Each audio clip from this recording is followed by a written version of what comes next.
Assalamualaikum warahmatullahi wabarakatuh. Kami dari kelompok 1 yang beranggotakan saya Elisa Putri Faradela, absen 14. Saya Nabila Naila Husni, absen 21. Ingin mempresentasikan materi pembelajaran yang berjudul karsinoma mamae atau yang sering disebut kanker payudara.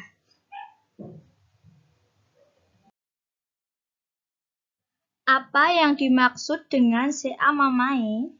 CA mamae atau yang sering disebut dengan kanker payudara merupakan tumor ganas yang menyerang jaringan payudara. Jaringan payudara tersebut terdiri dari kelenjar susu, saluran kelenjar, jaringan lemak, maupun jaringan ikat pada payudara. Secara normal, sel payudara yang tua akan mati, lalu digantikan oleh sel yang baru. Regenerasi sel ini berfungsi untuk mempertahankan fungsi payudara. Pada kasus kanker payudara, gen yang bertanggung jawab terhadap pengaturan pertumbuhan sel termutasi. Kondisi seperti inilah yang dikatakan kanker payudara. Ada pula penyebab dari kanker payudara. Penyebab dari kanker payudara dibagi menjadi dua, yaitu dari faktor risiko internal dan faktor risiko eksternal.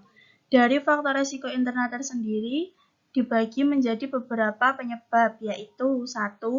Usia, 2. Jenis kelamin, 3. Kegemukan, 4. Riwayat kanker payudara pada keluarga, 5. Penggunaan hormon estrogen progestin jangka panjang lebih dari 3 tahun, 6. Mutasi genetik, 7. Paparan radiasi pengion, misalnya riwayat radioterapi.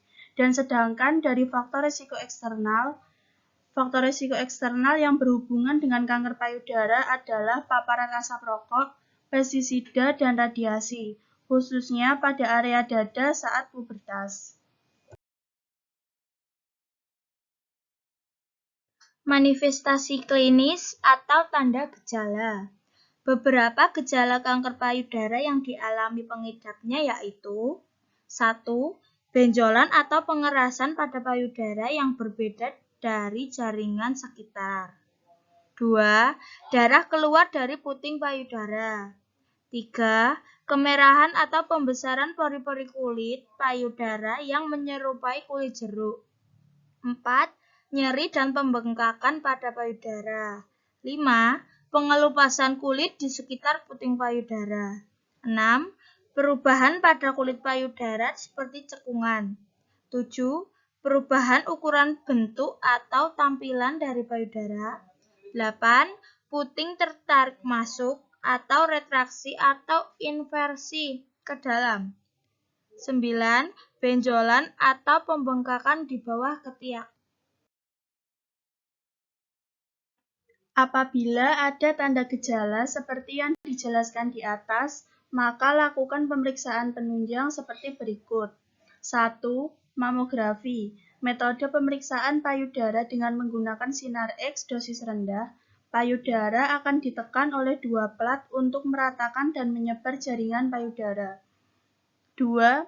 USG payudara. Menggunakan gelombang suara. Pemeriksaan ini dapat membedakan benjolan berupa tumor padat atau kista benjolan berisi air. 3. MRI, Magnetic Resonance Imaging, merupakan alat deteksi kanker yang lebih sensitif dari mamografi. 4. PET scan, merupakan metode pemeriksaan terbaru yang dapat menggambarkan anatomi dan metabolisme kanker dengan cara penyuntikan zat kontras lewat vena yang akan diserap oleh sel kanker. 5. Biopsi, metode pemeriksaan dengan mengambil sampel jaringan pada payudara untuk kemudian dilakukan pemeriksaan untuk mendeteksi adanya kanker. Penata laksanaan. Yang pertama, penata laksanaan medis.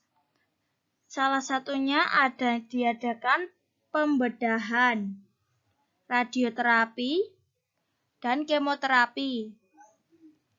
Ada juga salah satu obat dari kemoterapi. Salah satunya adalah Taxanes, doxorubicin, dan epirubicin. anthracyclines, paclitaxel, dan docetaxel. Platinum agents, vinorelbin, capecitabine, dan gemcitabine. Penata laksanaan keperawatan, beberapa jenis obat terdapat efek samping. Salah satunya efek dari nyeri tulang dan sendi. Jadi, dapat diatasi dengan beberapa tindakan. Contohnya kompres hangat atau kompres dingin. Pencegahan yang dapat dilakukan yaitu 1. Menjaga berat badan tetap ideal. 2. Mengonsumsi makanan sehat. 3. Rajin berolahraga. 4. Berhenti merokok. 5. Tidak minum minuman beralkohol. 6. Menyusui bayi secara teratur. 7. Membatasi terapi hormon. 8. Menghindari paparan radiasi. 9. Mengonsumsi makanan gizi seimbang. 10. Memperoleh istirahat yang cukup. 11. Mengurangi stres. 12. Melakukan deteksi dini secara teratur. Komplikasi CA mamae. Kanker dapat menurunkan kualitas hidup seseorang, bahkan sampai mengancam nyawa. Penyakit ini sangat mengerikan karena bisa menyebabkan berbagai komplikasi. Beberapa komplikasi yang dimaksud diantaranya metasis, penyebaran sel kanker yang dapat menginvasi jaringan di sekitarnya sewaktu-waktu, dan dapat masuk ke aliran darah atau saluran limf dan terbawa ke jaringan atau organ tubuh lainnya. Kedua, nyeri. Nyeri yang diderita seperti nyeri otot, nyeri kepala, nyeri tulang, atau nyeri yang tidak diketahui dari mana asalnya. Mual muntah, penurunan berat badan, gangguan sistem organ, dan infeksi.